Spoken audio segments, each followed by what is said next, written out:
Tesla FSD text and drivability is here. On Thursday, Tesla CEO Elon Musk said that full self-driving v14.2.1 would enable texting and driving depending on the context of surrounding traffic. Tesla CEO Elon Musk announces major update with texting and driving on FSD. We decided to test it, and our main objective was to try to determine a more definitive label for when it would allow you to grab your phone and look at it without any nudge from the in-car driver monitoring system. I'd also like to add that while Tesla had said back in early November that it hoped to allow this capability within 1 to 2 months, I still would not recommend you do it. Even if Tesla or Musk says it will allow you to do so, you should take into account the fact that many laws do not allow you to look at your phone. Be sure to refer to your local regulations surrounding texting and driving, and stay attentive to the road and its surroundings. The process, based on Musk's post on X,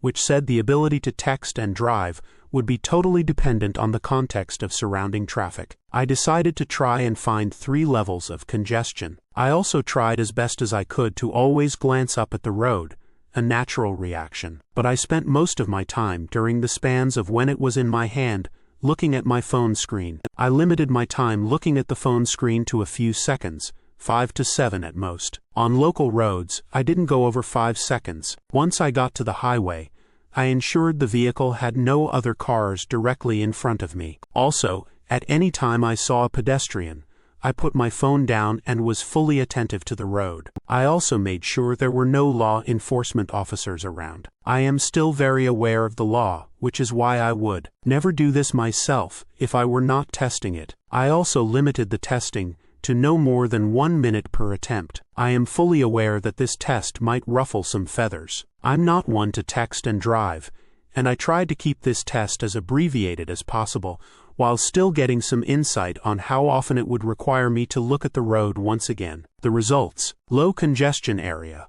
I picked a local road close to where I live at a time when I knew there would be very little traffic. I grabbed my phone and looked at it for no more than 5 seconds before I would glance up at the road to ensure everything was okay. Looking up at the road was still regular in frequency. I would glance up at the road after hitting that 5-second threshold. Then I would look back down. I had no nudges during this portion of the test. Traffic was far from even a light volume, and other vehicles around were very infrequently seen. Medium congestion area. This area had significantly more traffic and included a stop at a traffic light. I still kept the consecutive time of looking at my phone to about 5 seconds. I would quickly glance at the road to ensure everything was okay, then look back down at my phone, spending enough time looking at a post on Instagram, X, or Facebook to determine what it was about, before then peeking at the road again. There was once again no alert to look at the road,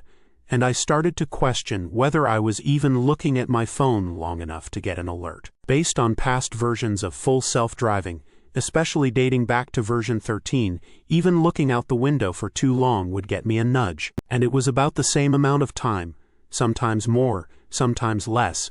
I would look out of a window to look at a house or a view. High congestion area. I decided to use the highway as a high congestion area, and it finally gave me an alert to look at the road. As strange as it is, I felt more comfortable looking down at my phone for a longer amount of time on the highway, especially considering there is a lower chance of a sudden stop or a dangerous maneuver by another car, especially as I was traveling just 5 miles per hour over in the left lane. This is where I finally got an alert from the driver monitoring system, and I immediately put my phone down and returned to looking at the road. Once I was able to trigger an alert, I considered the testing over with. I think in the future, I'd like to try this again with someone else in the car to keep their eyes on the road. But I'm more than aware that we can't always have company while driving. My true thoughts: although this is apparently enabled based on what was said, I still do not feel totally comfortable with it. I would not ever consider shooting a text or responding to messages because full self-driving is enabled, and there are 2 reasons for that. The first is the fact that if an accident were to happen, it would be my fault. Although it would be my fault, people would take it as Tesla's fault, just based on what media headlines usually are with accidents involving these cars. Secondly, I am still well aware that it's against the law to use your phone while driving. In Pennsylvania, we have the Paul Miller Law, which prohibits people from even holding their phones, even at stoplights. I'd feel much more comfortable using my phone if liability were taken off of me in case of an accident. I trust FSD, but I am still erring on the side of caution, especially considering Tesla's website still indicates vehicle operators have to remain attentive while using either FSD or autopilot. Source: reposted and summarized from Joey Klender at teslarati.